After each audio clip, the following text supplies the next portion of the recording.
Welcome to the Legion Strength and Conditioning Podcast. You can check us out at legionsc.com or follow us on Instagram at legion.sc.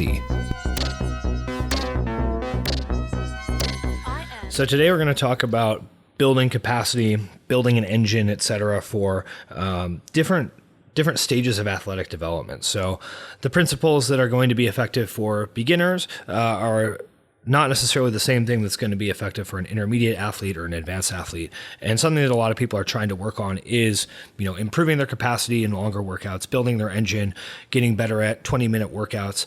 And the development of conditioning in athletes at different stages has an impact on what that athlete is going to be able to do later on, right? So with beginners, we can see that people just kind of get better at everything all at once when you just throw a bunch of stuff at them, which can kind of fool people because they think that they're going to continue on that same trajectory forever, which is not the case, as anyone who's trained for any amount of time knows.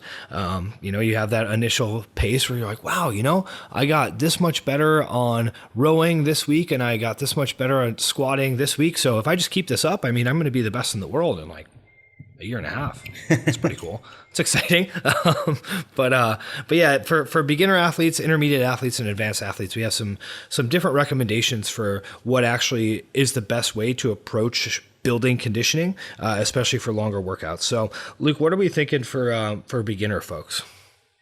So I think CrossFit as a sport poses a bit of an individual scenario where people start out, doing CrossFit classes and just getting involved in, training that is more aligned with what they'll do in a competition. So they're being exposed to competitive style training to a certain degree from the get-go, which I think is effective, and people are very resilient, so they'll adapt pretty quickly.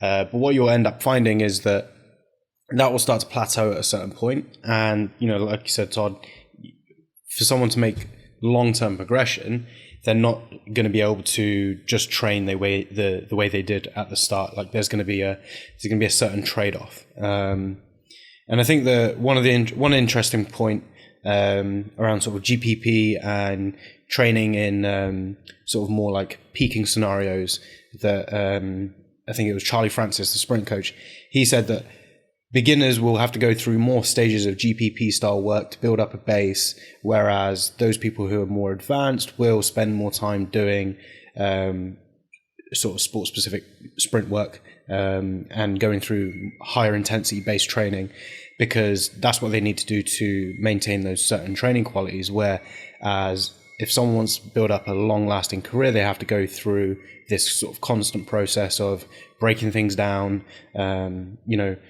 training certain things in their own individual entity, essentially, and then bringing it back together, practicing your AMRAPs, practicing your typical CrossFit workouts, and then figuring out where you start to break down, and then going through that process and refining it. And I think that the further you get into it, the less time you have to spend going through sort of base building, essentially, and the less time you have to go through, doing your sort of boring intervals and things like that. And I think that a lot of people just are quick to jump to wanting to train like the elite athletes because they see this similarity between what they were doing when they started out. I do CrossFit, I get better at CrossFit, and what an elite athlete does. And then there's this big gap in the middle, which I think that generally people don't, there isn't much information out there on it.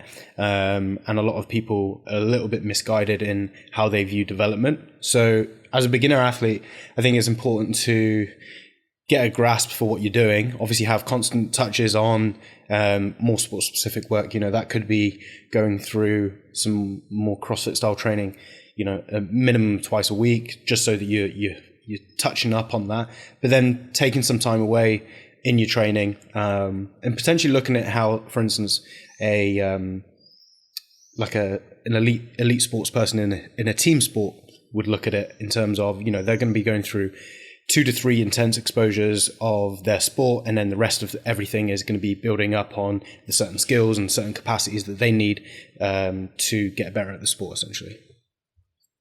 Yeah, I think there's an issue with, you sort of touched on this with almost developing like compensatory strategies relative to conditioning, right? So that if you just do a bunch of hard, high intensity stuff, you will get better at that very, very quickly.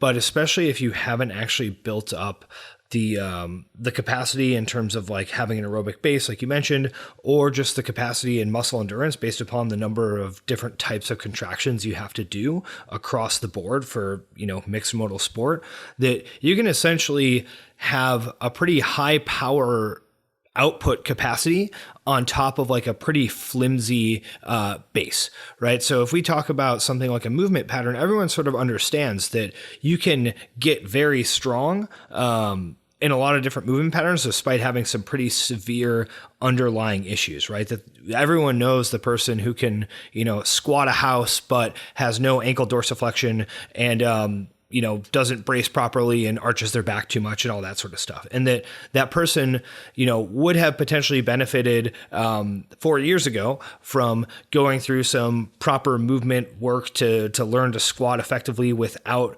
compensating and to improve their range of motion. But at some point they kind of just like grease the groove too many times, both neurologically and physiologically, in terms of getting actual tissue adaptation to their altered movement pattern, where now they're very strong and in a non-ideal position, right? And we can get a similar thing essentially with energy systems, where someone is capable of doing what looks like a hard CrossFit workout and going very hard and potentially getting quite a bit better at that very quickly, but they don't actually have the proper base of support to do that, to make it truly sustainable over time. So a lot of those folks have potentially traded off long-term improvement by going too quickly into, the high intensity work, because they're not doing it quote unquote correctly. They're just kind of compensating through it. And that to actually have the best long-term development, they would have been better suited to have built up a proper aerobic base, done a ton of different contractions in those different movement patterns to develop proper muscle endurance. And then once they've had all those pieces, then when they layer in the true high power output mixed modal work on top of that, they're able to actually do it, the equivalent of the squatter, with good hip range of motion, good ankle dorsiflexion, good bracing strategies, rather than just kind of compensating their way through it and still being able to perform at a level that makes it seem like they're doing a good job.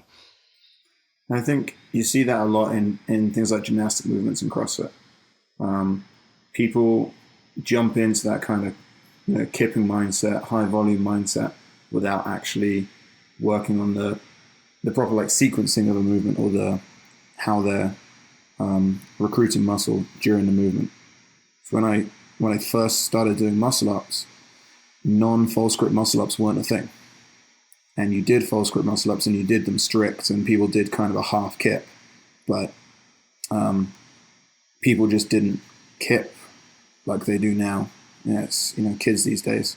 Sorry, I did just feel like an old man as I finished that sentence, but just watch Annie's first muscle up in the 2009 games. Yeah, it was like a false grip. She kind of bent arm. She turned, like she gets extension and then resets to that bent arm position. But as bad as that technique looked, looking back at it, it was kind of what was necessary to allow people to get strong enough to handle that kind of volume going in.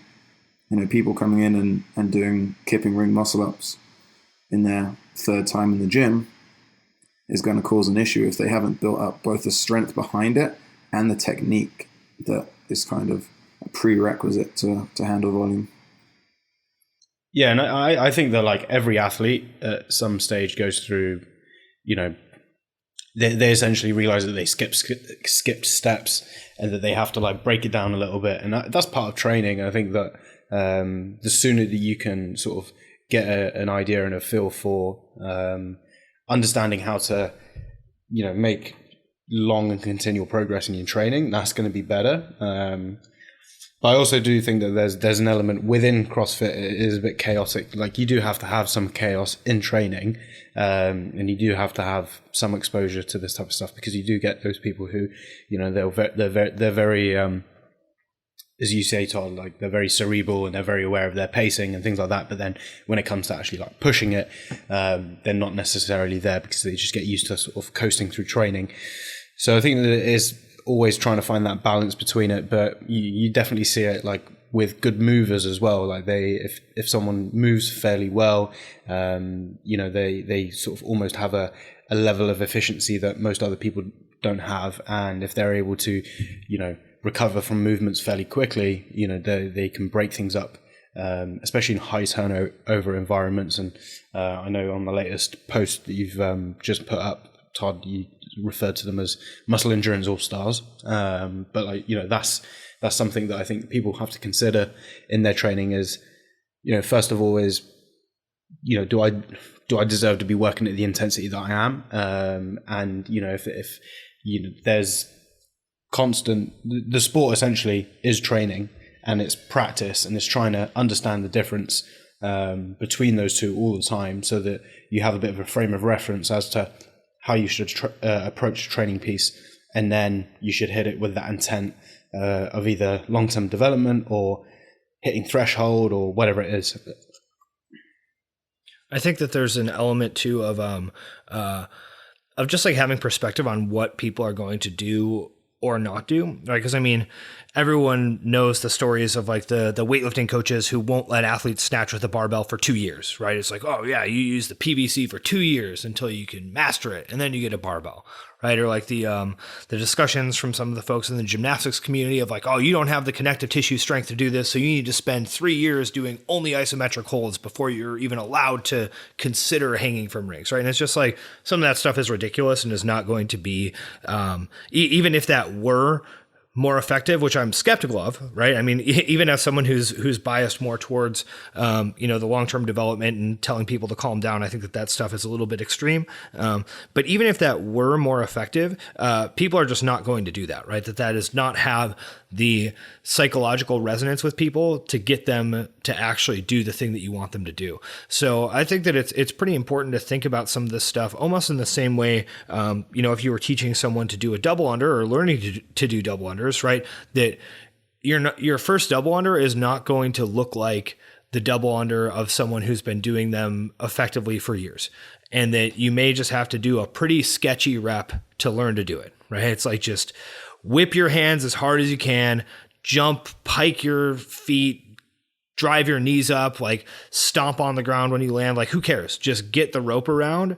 And then once you kind of know how to do it, then you can figure it out. So I think there is an element of that as well to understanding these concepts of long-term athletic development, right? That just saying, well, you never get to do this until you've established this amount of years and years and years of training. And, if you even consider doing Fran before you've developed this many repetitions of thrusters, like, come on. People aren't going to listen to you, and they're not going to do it. And I also think that there's an element of, if you don't have perspective on what you're trying to do, it doesn't matter how much base building, and all that you go through if you don't really know what you're working on. So it's a trade-off between having enough, of the sport involved in people's training, so they kind of know what's going on and what they're working on, as well as pulling them back from the desire that people have to kind of skip steps, like you mentioned, just do like the cool stuff that everyone else is doing. So if we sort of frame that then as like, okay, beginners, there is an element of like, just do some of the stuff so you sort of know what you're getting into. But realistically, what we're trying to do is build up a ton of basis support in sustainable aerobic work, meaning, repeatable efforts, things where you can hit the same split time every single time, a lot of relatively moderate rowing, maybe with some farmer's walks and things like that, as well as just a lot of muscle endurance contractions. So that can be working on skills by themselves, strict pull-ups, dumbbell rows, double kettlebell front squats, rear foot elevated split squats, just really getting people a lot of contractions in a lot of different scenarios so that they actually can start to train the things that they're going to need to train to perform in the sport. So if we say that's kind of like a decent recommendation for beginners, then when people start getting intermediate, I think it gets a little bit more complicated, right? So for some advanced folks, it's a little bit more straightforward because it's pretty obvious what they need to work on. But I think the intermediate folks are the ones who are the most challenging, both because there's so many different things that they can work out and then or work on. And then they also probably have less understanding of where they sit as an athlete and what is a priority. And there's potentially more psychological issues surrounding compliance with them. So what do you guys think for intermediate athletes? What should they be working on to actually build their engine? Well, I think that you have to like break it down, and you have to probably be a little bit more aligned with data points such as the open, qualifier workouts, things like that. You have to make sure that you're figuring out the areas that need to be worked on. Obviously, there still needs to be touches of aerobic base work, working on muscular endurance, but I think obviously you have to put in more sports style training. So you have to put in a little more practice work of combining movements they might struggle with, or potentially just combining movements they might struggle with movements that they don't struggle with. So you're sort of trying to create success in their training and create learning from that. But I do think that it probably starts to shift a little bit more towards doing practice style CrossFit. So, this could be they move away from the rowing intervals and the weight training, and they start moving more towards, going through conditioning that's going to involve basic CrossFit movements. And they're trying to sort of create control within those basic movements and then dipping into certain things that are a little bit more chaotic, so it's going to be starting off with things like box jumps, burpees, row, and then that's going to start to develop into some lightweight barbell work, and then you're going to throw in a gymnastics movement, and then eventually you're going to start to be able to get these athletes to do CrossFit essentially in a more aerobic manner, and then you need to build volume in that, and it's constantly about trying to make sure that you're challenging them just enough to create adaptation and as much adaptation as possible, but at the same time that you're not pushing them into a situation where they just crumble. So you have to create a lot of success, I think, with intermediate athletes, because they've gone through sort of the easier work essentially, where you're going to adapt to anything, and now what they need to, I think the sort of mental aspect of training is huge, and if you're constantly running them down into certain things that they struggle with, then that's going to be an issue, because you're probably going to start to flirt with the idea of burnout and them potentially quitting. So I think that as an intermediate athlete, you have to build a lot of confidence within certain things, and especially in movements that they might struggle with. You can do that in a more isolated manner at the start, but then introduce more combinations and more complexity, so that they then get a little bit more of an understanding and a feel for it within CrossFit. So I do think that there needs to be touches upon a little bit of everything, but you start to shift things more towards mixed work and working towards threshold at an eventual stage. One thing I find pretty useful with that kind of intermediate to higher level athlete is giving more specificity on the pacing of stuff. So whether it's monostructural or a CrossFit style workout, giving them something that says, hey, you're gonna row at a 155 for the first minute and 152 for the second minute, and giving them sort of specific targets to hit. And the same on on like mixed modal pieces like CrossFit style workouts, of giving them rep breakdowns to shoot for, or even pacings per movement. So hey, every round you have 15 bar facing burpees. I want you to try and complete those in 45 seconds on every round. And giving them something fast. Well, I'm just saying, you don't know what a workout is. Yeah, that's extreme, John. Maybe it's 15 burpees for time. Maybe it's 5 rounds where they get 5 minutes rest. Sound like an unreasonable, domineering coach who's trying to create insecurity in your athletes. So I actually gave something similar to an athlete the other day. It had 14 bar facing burpees. In my notes, 14 seconds. I said complete the burpees in around 50 seconds. Okay, for 14 bar facing burpees, which is like moderately quick but not crazy. And then I saw in the notes, and it was like all the burpee sets were completed between 35 and 38 seconds. And I just crazy fast. You coaching Josh Bridges?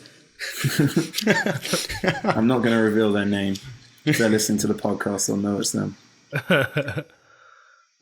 But yeah, like giving some more specificity in terms of what you're actually looking for within a workout. Something that if it's a beginner, you're less likely to be able to control, and is more likely to elicit a negative response if they fail. Whereas a more intermediate to higher level athlete is able to take that and actually gives them a focus within the workout rather than just hey, go do this workout. I think there's an element Luke, of it. No, you go. I think there's an element of it with a beginner athlete. You just have to sort of gauge, like, because I think a lot of people like the idea of increasing their training volume and training for more sort of competitive goals, but you have to, you just have to let them flow with it a little bit, just to see if they enjoy it, and make sure that they are enjoying their training. And then as they get to that more intermediate level and they start, nailing down goals for certain competitions, and you have a little bit more of a structure to the year and how you're going to plan things out. Yeah, I do think that like laying out a little bit more guidelines and specific guidelines as to be like, okay, hold this, do this. If it doesn't feel good, then, go fulfill. But yeah, I think it's also understanding who you're working with as well. But I'm not sure if I would find that useful personally for my training, whether I had like specific goals or something. I think you're above intermediate level, I think is what I'm saying there. No, but I'm not too sure if I'm wired up to be like, I don't know if Todd was telling me to do 14 burpees in 30 seconds, I don't know how I'd feel about that.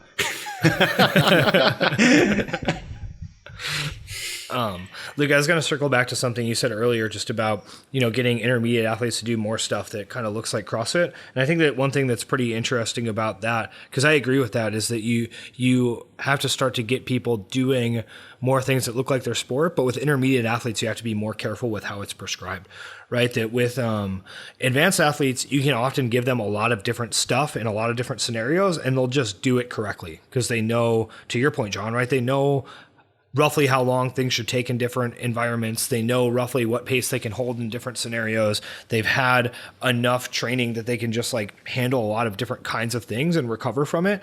Whereas intermediate athletes don't necessarily have all those skills. So if you just start giving intermediate athletes a bunch of CrossFit to do, it's highly likely that that individual is going to do it wrong, right? Especially if you're a remote coach or you're an athlete who has a remote coach. If you just have, 5 rounds for time of a bunch of shit, the possibility of your coach seeing what you're actually doing when you're doing that and then being like, no, don't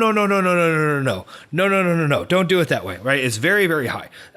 Just in terms of pacing it incorrectly, coming out hot and just falling apart throughout, having a certain number of toes to bar in a 20-minute workout, and after 45 reps, it's a complete disaster. Like there's all these things that can just go wrong, that we don't necessarily see if we're watching elite athletes train, because they already know how to pace things like that and can handle all the different repetitions. And it's really just a survivorship bias aspect of all those folks who can figure it out are sort of the ones who end up becoming elite a lot of the time. But a lot of people are trying to do stuff like that and just completely screwing it up in terms of the intended training stimulus and not necessarily getting what they're supposed to get out of it. So in that scenario, as a coach, I'm thinking about how can I prescribe something to this person that they will have success at.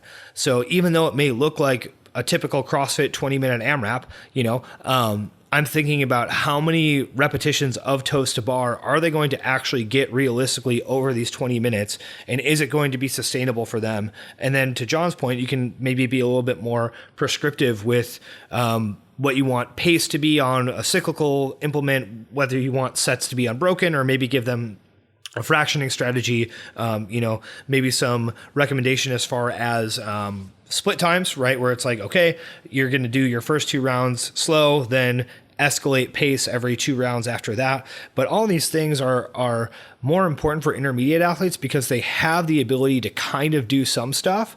But if they're just sort of turned loose to, get after it and do random chaos, some percentage of them are going to figure it out and, understand how to pace and just kind of adapt to it over time. But a bunch of them are not. And they're just going to have, these like bloodbath training sessions where everything is going wrong. And then they're just going to never actually figure out what pace they should be going at stuff. And they're never going to actually build up the base of support to do, 75 toes to bar in a workout without just having a meltdown. And I think that's a huge issue in the sport, like with you saying, talking about that survivorship bias, is that the elite athletes out there, they train incredibly simply because they can, and they'll adapt to that. And that's going to be the message that they deliver to people. And a lot of people are influenced by that when and we constantly talk about on the podcast that isn't the way that you're going to get to that stage. And, the majority of people who are going to be listening to this podcast are not going to be those people who adapt really well to that style of training, because if you're listening to this, you're probably trying to figure out why that's the case. And I think it's quite, you always see it with all levels of sport, is that those people who adapt well to things, they're not going to pay much attention. They can put that attention into the intensity of what they're doing. And I think there's a huge amount of burnout in the sport, and people just not necessarily getting to where they want to be, just because they are constantly referring to what the elite are doing. Obviously, there's certain nuggets that you can get, and there's certain behaviors that are going to be common amongst everyone that you need to adopt. But I think what's going to be more interesting is, okay, how did that athlete train that went from local competition to, then the following year doing a little bit higher level of competition, made sort of steady progress through their open results over the years, didn't just completely jump, to the top 10 in their first regional, and they sort of made those steady increases, and eventually got to the stage where they are at the highest level that they can be, whether that's going to be sanctionals or the games or whatever it is. I think that's going to be the more interesting plan and route, which doesn't necessarily get as enough spotlight, especially for people who are searching for different answers within their training. Yeah, Luke, I agree with that the training program of the person who, within a year and a half is finishing top 10 at the CrossFit Games isn't that interesting, because that person is clearly just a freak, right? It's like you could have just done anything and you would have probably ended up there. But that steady progress over time, I think, is a lot more interesting, because that probably shows many more good training principles for someone who obviously has some talent to achieve a certain level of success, but it's not just, cool, you were, touched by God to perform thrusters and double unders, so go forth and metcon.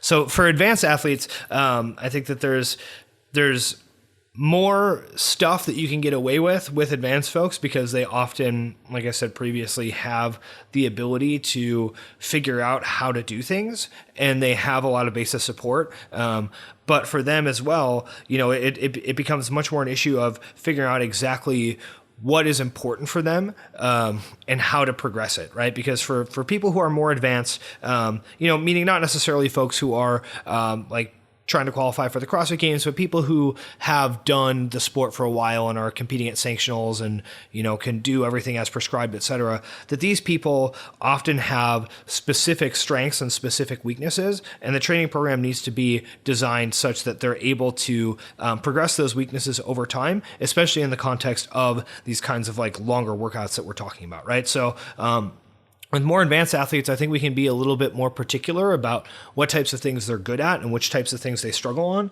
So, we like Luke, you mentioned the article that we recently posted, where it's okay, well, are you typically better at mixed work, meaning CrossFit style stuff where you're going back and forth between a bunch of different things? Or are you typically better at cyclical work, meaning just assault bike and skiing and rowing and running? Or are you potentially good at both? Are you typically better at high turnover conditioning, where you have short sets of, say, burpees and wall balls and kettlebell swings, and it's just a super high turnover piece where your transitions are short and you're just bouncing from one exercise to another? Are you better at stuff that's slow and grindy, where you're doing, dumbbell walking lunges, wall climbs, and rope climbs?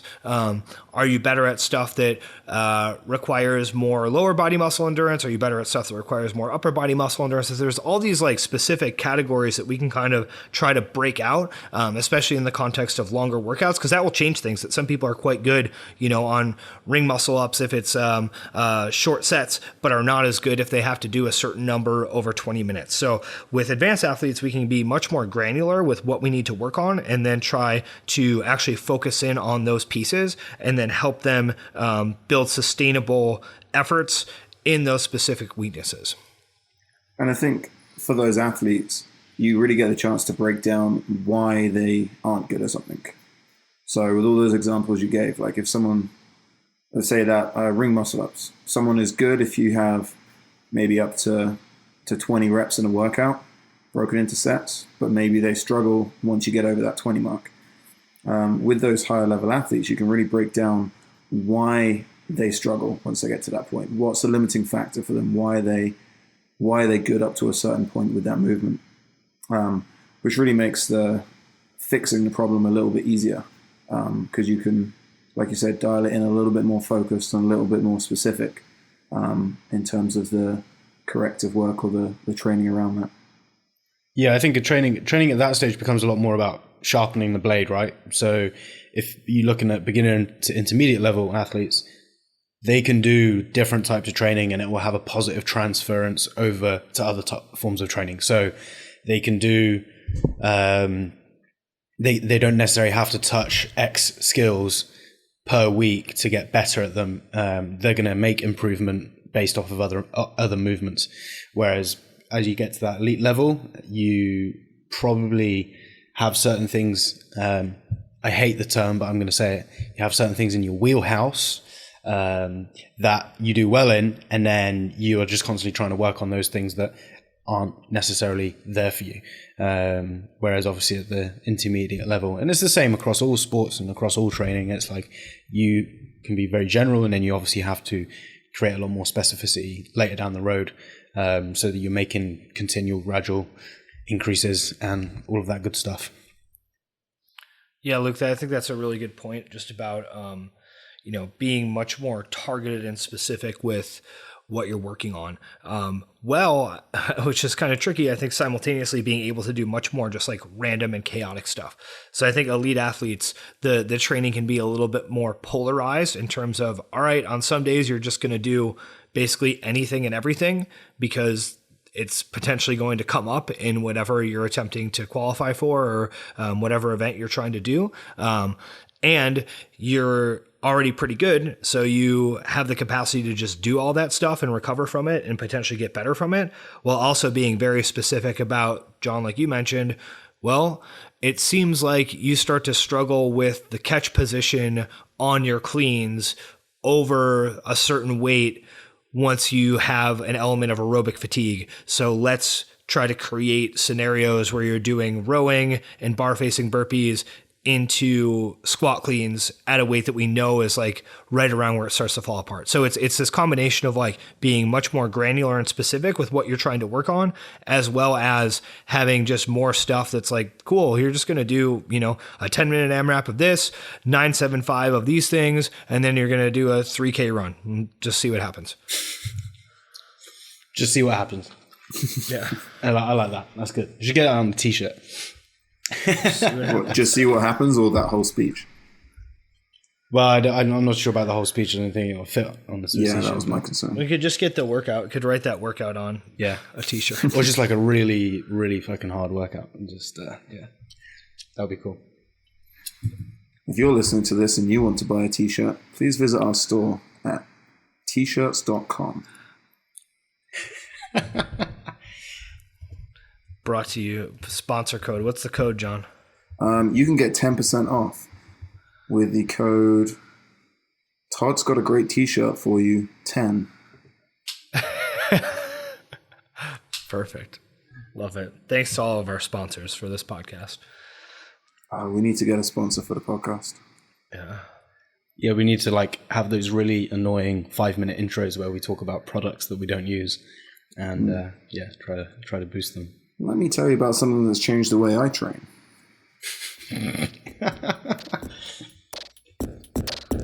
Thanks for listening. While you're here, go ahead and head over to your podcast player, subscribe to the show, give it a rating, give it a review, all that good stuff. You can also go ahead and click through to the show notes where you can find out more about us at legionsc.com and also follow us on Instagram at legion.sc.